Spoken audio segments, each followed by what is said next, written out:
부모를 즐겁게 하며 너 낳은 어미를 기쁘게 하라. 부모님을 기쁘게 해드리시기를 바랍니다. 잠언서 23장 26절에 내 아들아 네 마음을 내게 주며 네 눈으로 내 길을 즐거워할지어다. 부모님에게 마음을 드리세요. 아무리 행동이 좋아도 마음 없는 행동은 부모님이 싫어하십니다. 부모님이 살아온 길, 그의 선택, 부모님의 선악을 자랑스럽게 생각해야 됩니다. 어떤 사람은 부모님이 하였던 거, 장사했던 거, 뭐 그런 것들을 진지하게 생각을 하고 있어요. 그런 거를 자랑스럽게 생각을 해야 되는 거예요.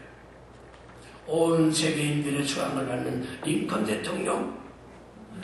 대통령의 아버지는 구두를 수선하는 사람이었습니다.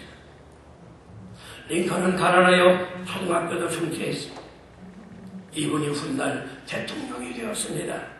처음으로 상원에 나가서 연설을 할 때 어떤 우연히 구두 수선공의 아들이 대통령이 되었습니다 하면서 자기가 신던 구두를 벗어들고 이 구두를 당신의 아버지가 만들었소 하고 소설을 하는 것이 아니겠습니까? 그러나 링컨 대통령이 대단히 감사합니다. 나에게 아버지를 다시 기억나게 해주셔서 감사합니다. 우리 아버지는 구두를 잘 만드시고 직업에 충실하신 분이셨습니다. 내가 아버지 어깨너머로 배운 바가 있으니 당신의 구두가 고장나거든 나에게로 가져오시오. 내가 고쳐드리리다. 이렇게 응수했답니다. 내 아버지가 구두 수선하는 사람이라 상원에서 자랑을 했답니다. 이것이 부모를 기쁘게 해드리는 것입니다. 여러분, 부모님께 효도 많이 하세요. 이것이 내가 복을 받는 것이고 내 자녀들이 복을 받는 비결입니다. 장수의 복도 하나님이 효도할 때 약속을 하셨습니다. 아니 목사님, 내 부모님이 다 돌아가셨는데요. 계십니다. 우리 교회에 나의 부모님이 계십니다. 우리 예수 드신 분들이 나의 부모님입니다. 또 하나 부모된 여러분들에게 말씀을 드립니다. 자식들을 많이 축복해 주세요. 아무리 비워도 망할 자식아 그렇게 말하지 마세요. 빌어먹을 놈아 그러면 빌어먹게 되더라고요. 그래서 옛날에 한국에서 말해 빌어먹을 놈아 그러니까요 얼마나 거지가 많은지 몰라요. 근데 지금은 욕할 때 빌어먹을 놈아는 안 하더라고. 거지가 없는 거예요. 이 부모가 백천발전을 된다는 것을 명심해야 됩니다. 두 번째는 야곱의 약속 때문에 유다지파는 우선적인 축복을 받았다는 것입니다. 여러분, 하나님의 축복은 반드시 약속에 근거합니다. 사실 이스라엘이 가나안을 기업으로 받은 것은 그들이 막강한 군사력이 있습니까? 아닙니다. 탁월한 도덕성이 있습니까? 아닙니다. 그것이 있다면 조상 때부터 확언하셨던 하나님의 약속이기 때문에 그들이 이런 축복을 받은 겁니다. 성경의 인물들은 하나같이 약속에 근거하여 복을 받았습니다. 아브라함에게 가나안 땅을 주신 것은 창세기 17장 8절에 약속하신 바 내가 너와 네 후손에게 너의 우거하는 이 땅 곧 가나안 일동으로 주고 영원한 기업이 되게 하고 나는 그들의 하나님이 되리라. 약속하신 약속대로 가나안을 주셨습니다. 아브라함에게 아들을 주신 것도 창세기 17장 19절에 약속에 의거하여 아들을 주셨습니다.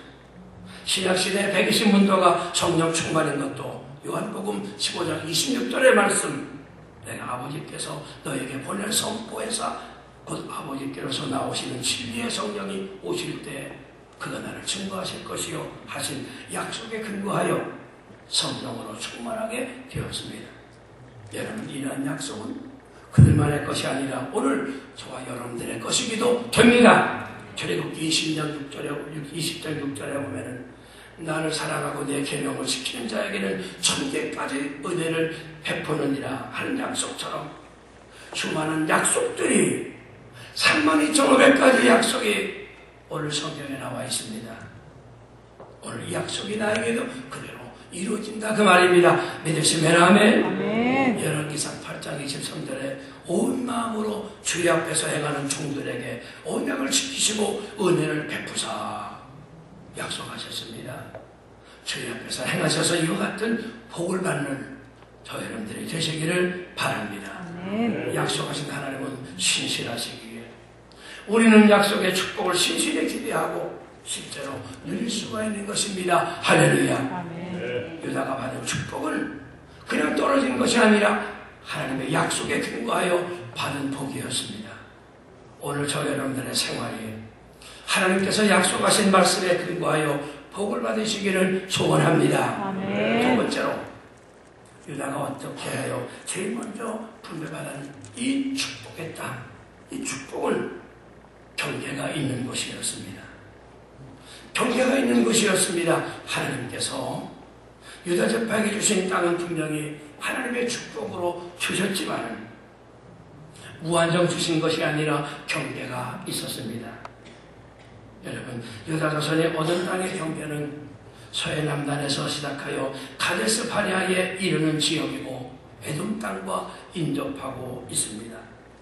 그러면서 오늘 본문에 보면은 경계 동쪽의 경계는 여외 즉 사해지역이며 북쪽의 경계는 요단강 하구에서부터 시작하여 지중해에 이르는 경계선입니다. 서쪽은 지중해와 그 해변이 경계라고 말씀하고 있습니다. 유다 지파가 얻은 땅은 전적으로 하나님의 은혜요 하나님의 축복의 결과입니다. 그런데 그 주신 축복에 경계가 있다 그 말입니다. 축복의 경계선이 있다 그 말입니다. 이 말씀에서 저 여러분들에게 중요한 교훈을 주고 있습니다. 우리는 말할 수 없는 축복을 받았습니다. 믿으신 분은 아멘. 여러분 말할 수 없는 축복을 받으셨어요? 그게 뭡니까? 목사님 돈이 없는데요. 그럼 축복이라고 보잖아요. 우리가 엄청난 축복을 받은 것은 뭡니까? 구원받은 거. 구원받은 거. 하나님의 자녀가 된 것. 이게 축복이에요. 그렇다면 오늘 우리들에게도 이 놀라운 축복을 받았으면 축복을 받았기 때문에 마음대로 행동한다? 아니에요. 하나님의 축복 속에는 경계선이 있는 겁니다. 경계선이 있어요. 그러니까 우리가 축복을 받았다면 이 경계선을 지켜야 된다 그 말입니다. 실로 하나님께서는 우리에게 가장 적합한 은혜와 축복을 내려주셨습니다. 따라서 우리는 어떤 분복을 받든지 하나님께서 나에게 가장 좋은 상태를 주신 것을 믿어야 됩니다. 더 나아가 우리는 내가 받고 있는 그 축복의 경계 속에서 만족하고 또 하나님의 기쁘신 뜻을 헤아려야 합니다. 유다가 더 많은 땅을 소유하고 싶어도 하나님의 주신 경계가 있는 겁니다. 저들은 주의 소국과 그 땅으로 감사해야 합니다. 9지파만이 분배받은 것을 지도로 보면 어떤 지파는 많고 어떤 지파는 적습니다. 그러나 저들이 각자의 몫을 제비를 뽑아 하나님이 주신 것이기 때문에 아무 불평이나 원망을 할 수가 없습니다. 여러분, 우리가 받은 축복도 무한정이 아닙니다. 하나님의 뜻에 의하여 주권적인 성리에 의하여 우리에게 한계가 정해지고 명백한 경계가 설정되어졌다 하는 사실입니다. 여러분, 성경의 인물들 오늘 개개인이다 하나님께서 그 경계를 정해놓으셨어요. 모세를 보세요. 모세가 그 꿈에도 소원이 뭡니까? 가나안 땅에 들어가 보는 거예요. 가나안 땅에 들어가 보는 거예요. 그래서 가나안 땅에 들어가 달라고 많이 기도했습니다. 얼마나 많이 기도했고 얼마나 소원했냐면 하나님께서 모세야, 너는 다시 그런 기도하지 말아라. 모세야, 너는 다시 그런 기도하지 말아라 말씀했습니다. 하나님은 끝내 허락하지 않았습니다.